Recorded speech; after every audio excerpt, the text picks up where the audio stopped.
प्यार से कहना धन निरंकार जी।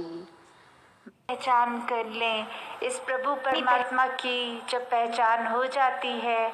तो एक अपना असली रूप कि ये आत्मा तो परमात्मा का ही अंश है, जब वो बात पता लग जाती है तो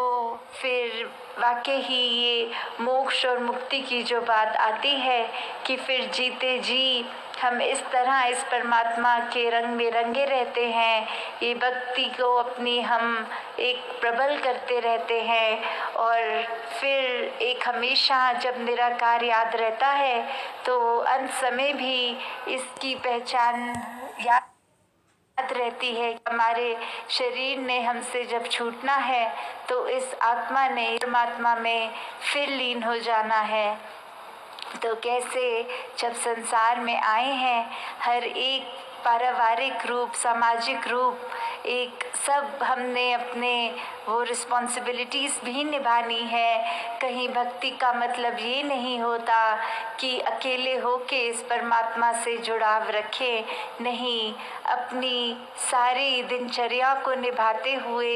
एक दूसरे के प्रति हमारे जो भी कर्तव्य है वो निभाते हुए वो भक्ति का रूप कि एक गृहस्थ वाली भक्ति, ये समाज में रहने वाली भक्ति, जब सब इस भक्ति के लिए ही एक उसमें लीन रहते हैं तो हर समय दिल भी हर एक के बेटरमेंट के लिए ही रहता है कि हमने हर एक का परोपकार करना है। इस संसार में आए हैं तो चाहे वो सोशल कॉजेज भी हैं जो अक्सर आप सब वैसे भी निभाते रहते हैं, ट्री प्लांटेशन हो गई, ब्लड ड्राइव्स हो गई, अन्य और भी कितनी भी जब भी पीड़ा पहुंची इस संसार में किसी को तो आप सब पहुंच के वहाँ एक परोपकार में अपने ये तन रूपी सेवा, मन रूपी सेवा, धन रूपी सेवा को भी लगाते आए हैं। तो उसी प्रकार जब परमात्मा कण कण में है तो परमात्मा की सृष्टि भी एक इतनी सुंदर जिसमें हमारी कंट्रीब्यूशन सिर्फ सुंदरता को बढ़ाने के लिए ही रहे। और अपने मन के अंदर भी अगर प्रदूषण है, बाहर तो एक पेड़ लगा के ऑक्सीजन लेवल बेटर किया जा सकता है, पर अपने मन की प्रदूषण के लिए तो फिर वही सिमरन रूप, संतों का रूप, अच्छाइयों को पकड़ के जीवन में उतारना, ये तन मन धन से जुड़े हुए एक समाज से, इस निराकार से जब वो अच्छाई हमारे अंदर है फिर उस अच्छाई ने हर जगह ही पहुंचना है। तो इस रूप से प्रदूषण चाहे अंदर हो या बाहर हो उसने तो हानिकारक ही रहना होता है और हानि लाभ में हम बहुत ही सरलता से एक टर्न कर सकते हैं उसको। सिर्फ निराकार का ही एक ध्यान रहे, सिर्फ निराकार से जुड़े रहे तो हर समय ये शरीर भी जिसके रोम रोम में परमात्मा है, फिर वो डिवाइन रूप एक जो है हमारा, जो हम सोशल बीइंग्स नहीं, हम डिवाइन बीइंग्स हैं, तो फिर ये मानवीय एहसास ये डिविनिटी के थ्रू ही होते जाते हैं। तो कैसे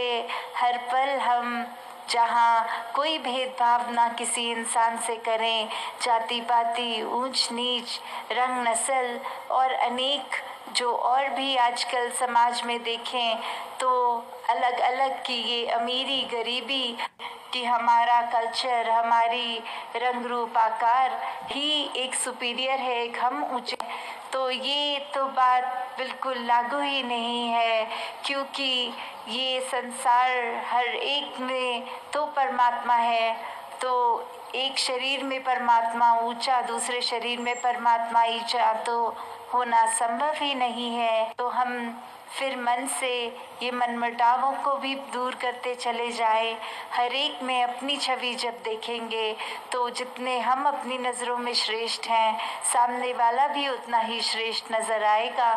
तो इसी प्रकार हर कोई एक संसार में जहाँ अपने कामकाज करते हुए जीवन व्यतीत करे, उसी समय वो कामकाज करते हुए भी ये भक्ति साथ ही साथ एक व्यतीत होती जाए, ताकि वो किया गया हर काम भी भक्ति का ही रूप ले। हम सोते जागते उठते बैठते खाते पीते ये कोई भी कार्य करते असल में तो भक्ति ही कर रहे हैं, मन से हर एक की सेवा ही कर रहे हैं।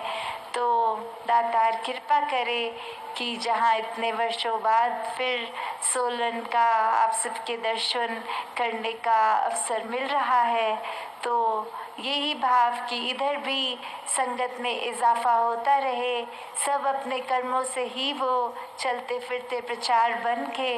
एक हर एक को आकर्षित करे कि अगर हमारा जीवन ऐसा है तो जिस कारण से ये सत्संग से हमारा जीवन ऐसा बना है, तो ये ब्रह्म ज्ञान रूपी दात जो हमें मिली है वो हर एक के घर घर पहुँचे।